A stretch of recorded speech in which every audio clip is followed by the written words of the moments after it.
Production sound mixer Tom Williams has agreed to come into the studio today and show off his equipment. Hello, Tom. Hi. How are you doing, Simon? I'm very well, mate. A pleasure to be here. Please, can you just demonstrate to us what you do and the main equipment you use on set? Sure. Okay, so cart and magliner, pretty obviously. Yeah. Do you want to start going through some boxes? Absolutely. Sure. Okay, so radio mic box. Okay. Let's have a look. So, what would you like to know? Okay, so basically, you start the day. You've seen the block, and you know what you need to do with your radio mics. What kind of what mics do you have, and what options do you have in this box to get stuff ready? Yeah, so my assistant, who is mainly in charge of radio micing, with a bit of help from us, she would grab this box, go down to costume or mic up on set, and basically it's going to be a case of grabbing which transmitter we're going to use. I'm using Lectrosonics SSMs as my primary, and then I've got, mainly because the film I'm on has a big female cast and lots of fitted outfits and that kind of thing, so having to keep everything super small. So that's sort of a new investment, and then I've got Lectro SMs and then the double battery ones as well. Okay, cool. So all Electro for my labs. Yeah, so the kind of system we've got in place, I'm using DPA microphones as my main go-tos. I've also got some COS 11s, some Decapos and some Countryman B6s in there as well. Yeah. And then I will choose a mic, or a mic will be chosen, and I've got this labelling system. So got these labels which will go just very quickly. I'll show you. Put that there, for example. Say the character is a thug. Okay. We're using, for sake of argument, we're using this, which is transmitter C, which is an SSM on B2 block, and then it's going to be on a small waist strap. So you know right there exactly what so you've got in there. Everything's laid out here in such a way that it's very easy for everyone in the team just to see exactly what goes where, who has what, and then we can take a photograph of that and send it to a WhatsApp group internally in our crew. Okay. And yeah, everyone's on the same page, which means it's really, really straightforward to do repeats, you know, if you need to. Yeah. Okay. And can you just show me these boxes? These are really neat little boxes. These are component boxes from a company called CPC Farnell in the UK. Yeah. So yeah, they go in there. When the microphone's out, we just spin them upside down. It's the same thing written on the back. So it's very, again, super quick. Because as we both know, in the heat of battle, when you're having to throw stuff on, have to work super quickly, and everything has to be kind of organised. So. Now, I'm really interested in this here. So when do you pull out the, this is like it's a sewing accessory. Yes. So this is various threads and things and needles for sewing. Also a Kimball gun, which are available for like 20 quid or something on Amazon. So when would you use that? That would be for, essentially, if we're fixing pouches inside costumes, then it's very, very quick just to Kimball there and there. You can also actually Kimball, you take a pinch of fabric, Kimball through with the mic cable running through, and it's better than sewing sometimes because it actually allows the fabric to the mic cable to move within the fabric, so it slides. So it means you don't get kind of cable snagged up when an actor moves. Right. So yeah, that's a really good way. It's very easy, just discreet. You can go up to the actor, put it in. You can pre-rig a jacket, something like that. Yeah, so that's mainly for that. So there's a selection of pouches and stuff there. Loads of pouches of different sizes. Again, mainly the small ones for the tiny ones for the transmitters. What else? Well, you've got some tapes and sticky tapes. Can you recommend any sticky tapes for people to use based on what you've got? We're in this using a lot of top stick, which is kind of our go-to double-sided. The 2-pay tape, the super tape, which is amazing. Super sticky, and it can leave a bit of residue on certain outfits. So I'd be careful about using it on like a leather jacket or something. That would be a total no-go. But you know, it's all dermatologically tested, I believe. So and how about the accessories that go on the ends of the mics and stuff like that? So yeah, various things here. Lots of your mini mounts. These are for 6061s. Of different sizes. We got this. This was a great boom op called Loveday Harding. Uses this tape a lot, and she recommended it. It's like a silicon tape, and it moves. kind of and you know, not great for some things, but amazing for other things. So I think it's just having options. We've got various stickies for mini mounts. We've got the Rycote donuts. Yeah. Lots of clips and pins and things for hair mounts, which are really useful. Bumblebees. Yeah. Not very many bumblebees. I'm not sure where they've all gone. I know, there. Different sizes of bumblebees. Yeah. End caps of DPAs. End caps. Oh yeah, all the different sizes. Yeah. Well, exactly. I tend to go for a presence lift cap as a matter of my kind of first go-to, but sometimes we found on this film at the moment that certain actresses have the pitch of their voice, it just sounds a bit thin and a bit too harsh. Yeah. So we're going off, you know, going with a domed flat response cap. Okay. But then the 6061 I find tends to be, although the caps aren't interchangeable, you know, they have a particular frequency which works really well with certain people's voices and have a bit of presence lift. Yeah.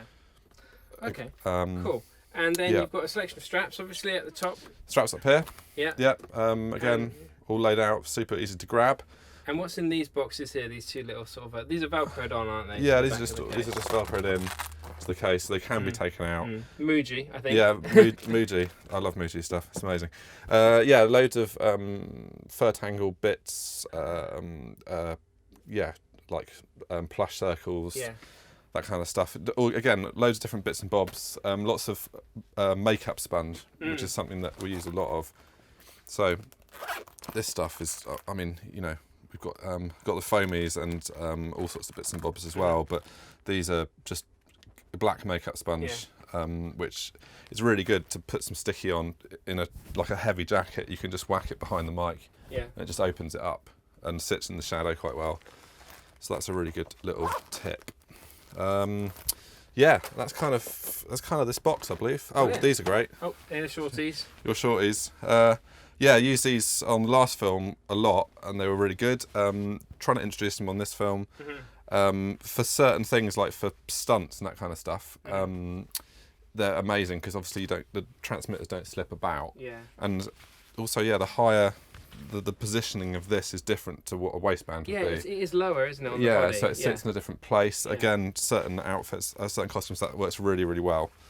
And it's just having everything kind of easy and straight, you know, to hand is the trick. Now, there was something under there you showed me earlier that would look quite fun. In one of these cases. In here? A protection of some kind. Oh, yes. These bad boys. Yeah, much to the hilarity of, I don't know why, it's quite infantile, but probe covers, very easy to roll over a radio mic and a transmitter.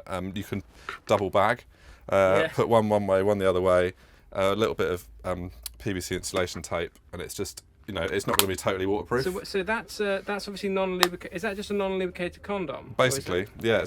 They're called probe covers, but it's probe cover. Right. Yeah, and you can get them like individually packaged, which is even more. You could put that on a regular transmitter and still fit that in a waist strap pouch. You will have to use your imagination. I'm not going to demonstrate that now. This isn't. Yeah, we'll go through that. Yeah. Cool. But that works. You know, it's not 100% waterproof, but in the same way, actually, these little things. Which I got this from Raycom. I believe they're Lectrosonics because they fit perfectly onto the I mean, even down to the, you know. Yeah, I think they are designed for Lectrosonics. Yeah, I imagine they're from them, but they go on really quickly and they're really good. Again, not 100% waterproof, I'm sure, but if they're downwards, particularly if you're doing stuff with rain machines and that kind of thing. Our last film had a lot of that, and we didn't lose any transmitters. Well, that's really cool. All right, lovely. Well, I love all the labelling you've gone here. So how have you managed to get all these wicked labels made up? That was just someone on Amazon. All right. And I've done it on all my cases as well. So every case has got a custom label. Custom label. And then put on the sides as well, so you can, as you see down here, it's like very quick to just see what's what. Yeah. So we'll go through some of these boxes. So that's the radio mic box. Let's have a look at your interior mic box. Sure. So Tom's just going to show us now his interior mic box, which basically we'll be having we'll use for the interior mics when you're working in a studio. This is really special. I must also add to this juncture, this is brilliant. This extension for a magliner. It just means you've got an extra workspace, because I don't know if you find this, but having extra like real estate where you can actually prep headsets, it means I can work here my boom op can work here building the booms, and my assistant can work here, you know, constructing IM stuff or the radio mic box or whatever it is. So yes, this is my new baby. Whoa, okay. Regular CMIT or super CMIT? Regular. Regular CMIT. So we've got here I'm just going to pick it up here actually. It's probably easier. So this is my Schoeps, apart from these ones, Schoeps layer. Yeah. So we've got two CMITs, two mini CMITs. It's my kind of go-to interior mic actually. I've got a CCM 41 and a CCM 8 pair for an MS stereo rig. These little fellas are made by Line Audio. The CM3s, they sound fantastic actually. Really, really nice cardioid mics. Again, really useful having an extra pair we can sort of throw out if we're doing music recording or that kind of stuff.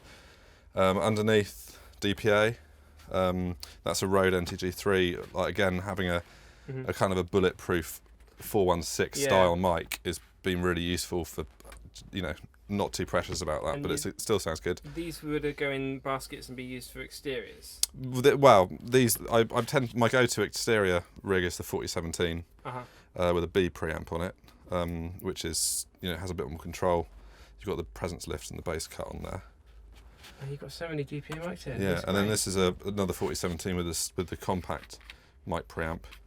What's great about this system is it's all modular. So and then these are the 4018s, which sound absolutely beautiful. How does that compare to, say, a 41, a Schoeps 41?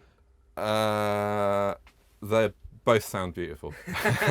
It's different. I don't know. It's personal choice. It's personal taste. It's the same kind of pickup pattern. It's a similar pickup pattern. It's a beautiful, you know, to my ears, Schoeps have a signature sound, which is it has a warmth to it, which I just think is absolutely sings. It's fantastic. DPAs, I think, also sound great. They tend to, I feel, again, this is subjective. Yeah. I'm sure everyone's got their own opinions.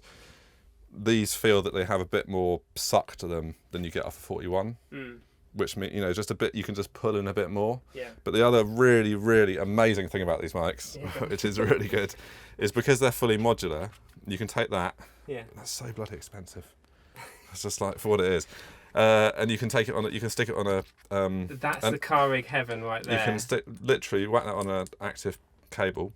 Yeah. Then you can put a micro dot on that end and plug it straight into a transmitter, and it powers it up off the transmitter without phantom. Yeah.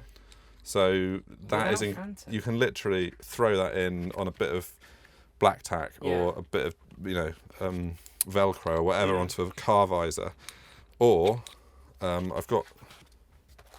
What's really cool is all these bits and bobs. So this is my sort of DPA kind of mounting section. So I've got like these little suspension mounts which work really well.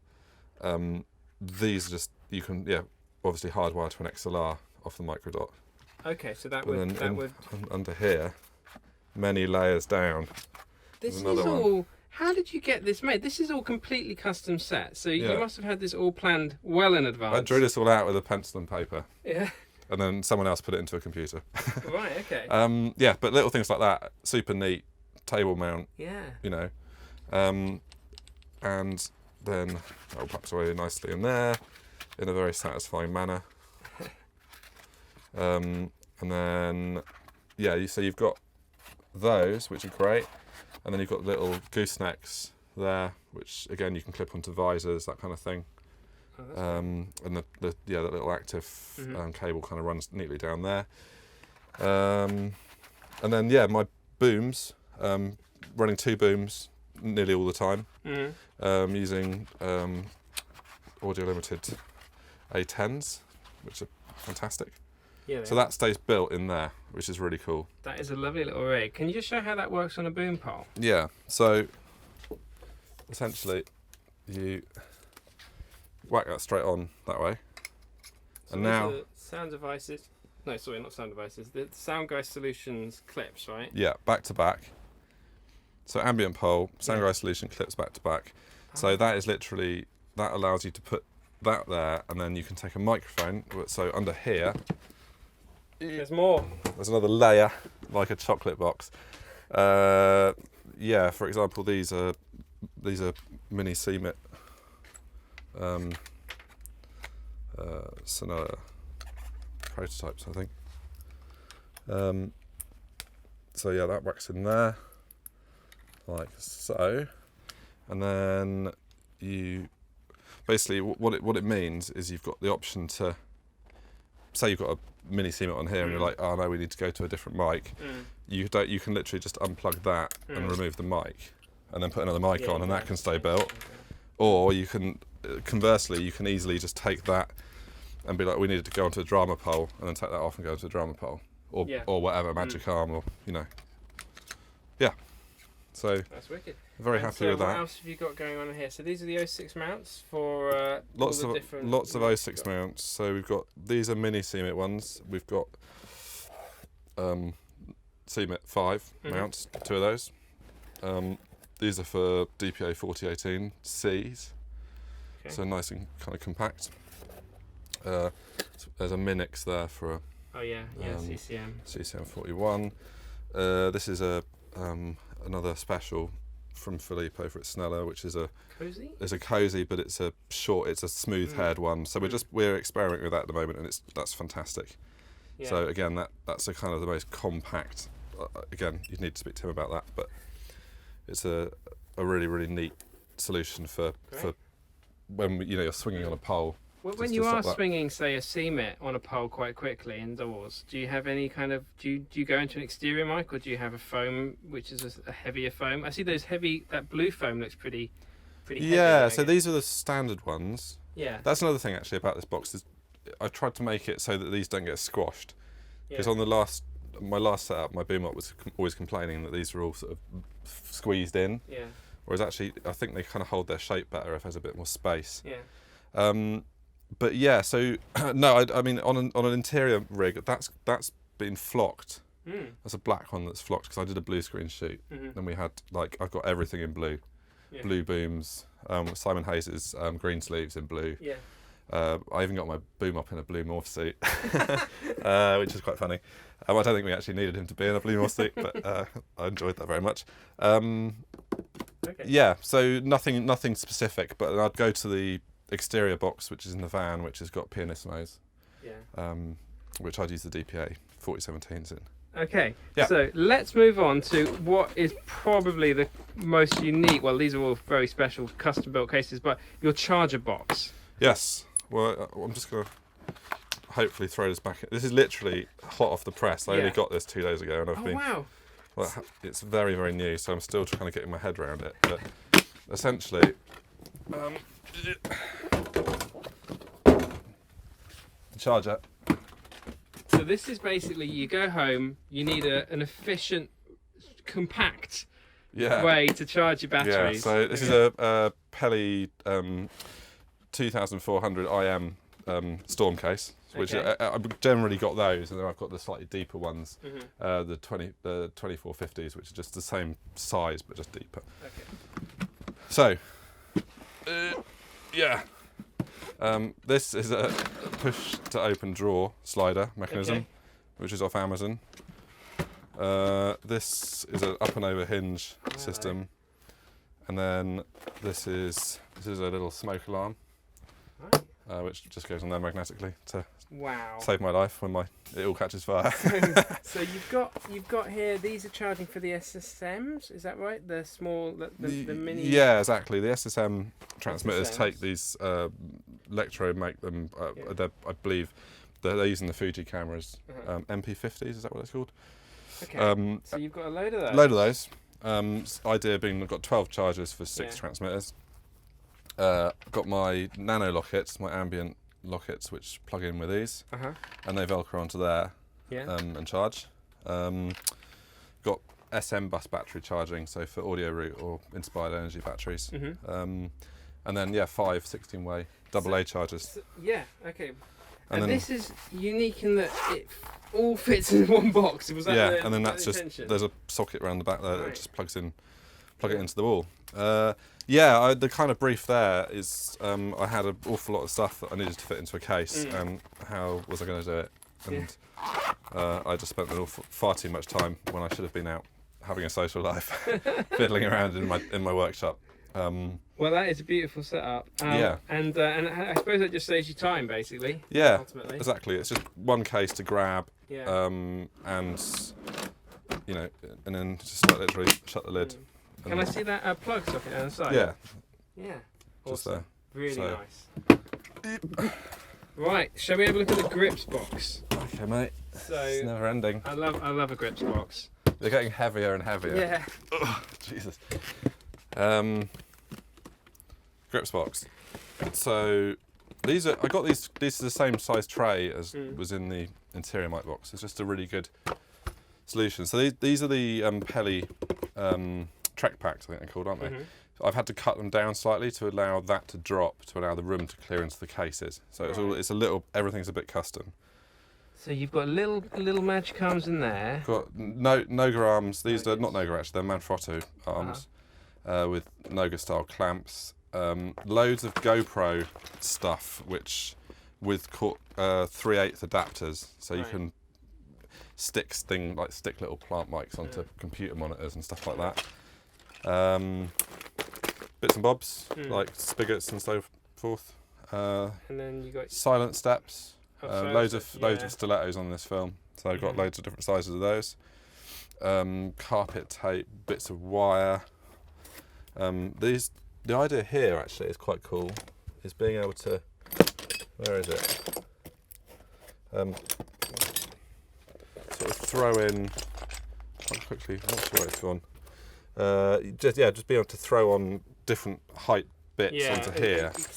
Extensions, and then you can literally, so these are Manfrotto again, but these are made by Gravity. They're really good bases with a 3/8 thread on. Yeah. And I've got some sort of shock absorption on there and stops them sliding around. So again, you can just quickly pop that on with a mic and just chuck it in, or a gooseneck, or and they all come. You can get loads of different lengths of that kind of stuff. Now, you showed me something very briefly for a car rig.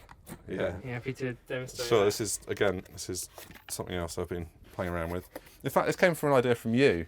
Right. About how you were, because you came up with something for a cup holder, I think, didn't you? Was it you? A long time ago, like a suggestion. And essentially what it is, it's a Belkin sat-nav holder that I've had a custom stainless spigot re-engineered to fit inside, which then you basically twist this and it locks into a cup holder. Totally solid, totally silent. Then you can fit all different attachments onto there. That's a really good idea. Again, just, you know, certain cars, you just need to pop something straight in. And that way you can have two mics coming out of that. Yeah. Very nice. Yeah. Very nice. Some stands. Stands, bits and bobs. Lovely. These lightweight kind of magic arm things, Sugru. Yeah. Shall we quickly go through your trolley? Sure. Yes. Right. So, you have a lot going on here. Yeah. What would you like to know? Well, I'm interested primarily in, like, you get to set and you can straight away you can see the frequencies that you turn it on, straight away you've got that in front of you, which is really nice. Yeah. So I'm using the way we tend to work, and I mean everyone's got their own method, but I tend to run active antennas out to set. So I've got different lengths of cable. I've got Wisycom log periodic antennas, which got up to 27 dB a gain, so I can run a lot of cable. And I've basically being able to put the antennas right where you need them on a stand. My IEM stuff, it tends to be on the cart, but I can go wireless to video and all sorts of different options, just using Wisycom pocket transmitters. So your Wisycom transmitters are transmitting to the public feeds? No, my Wisycom this Wisycom transmitter is going to my private line for my boom ops. Oh, okay. And they've got Wisycom receivers. Oh, so your boom ops have got Wisycom, right? Yeah, okay. the IFB receivers. Right. That works really well and sounds fantastic. But then, if you run these on, I think it's ENR compounding, it works with Sennheiser. So you can equally tune in with a G3 IM receiver into that, or you can.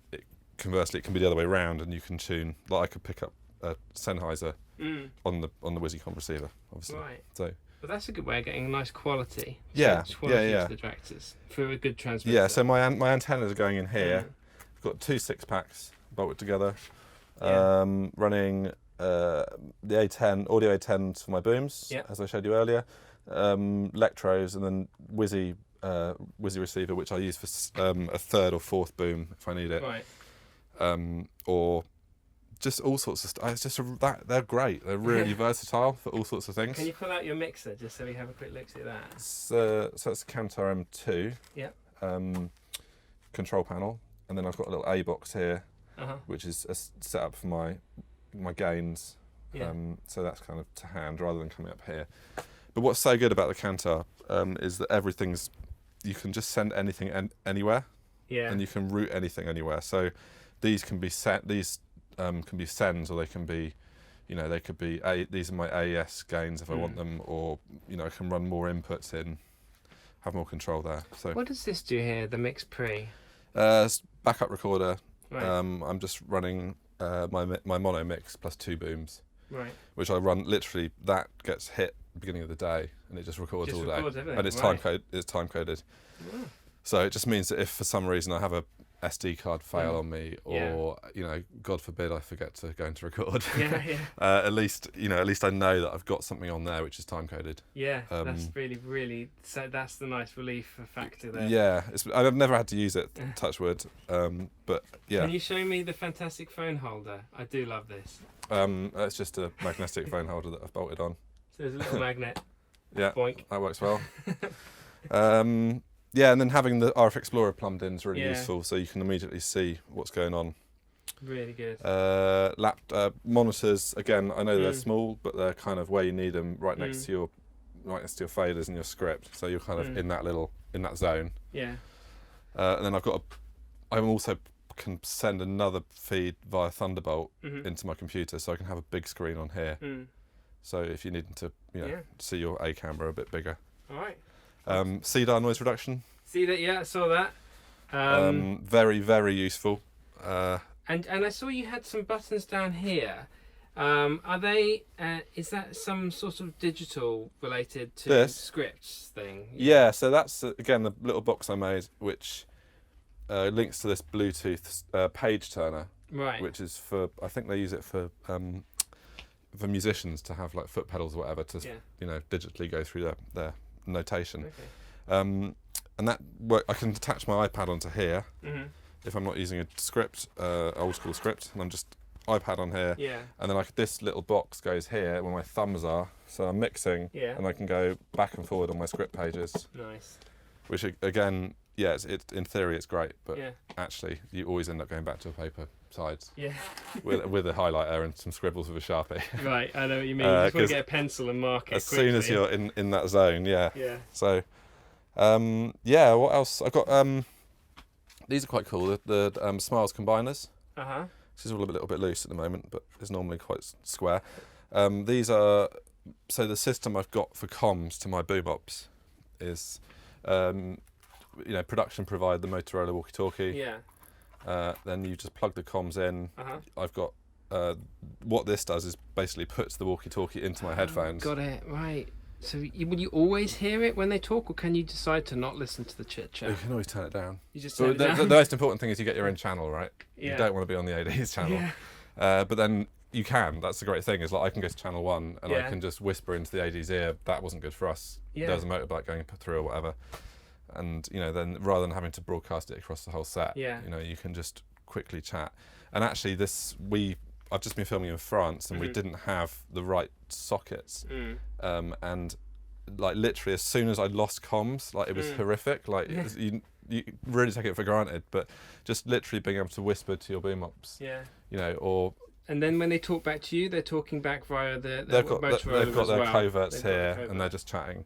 Okay. It's but that's kind of like a second layer. I mean, I'm still using the talk on the Cantar. Yeah. So talk 1 to production, talk 2 to my private line. So that's my main. If I'm whispering edges of frame lines or whatever, I'm literally using those two talk buttons. 1, talk 2 on here. So I can whisper to my boom ops to get in or pull up a bit. Yeah.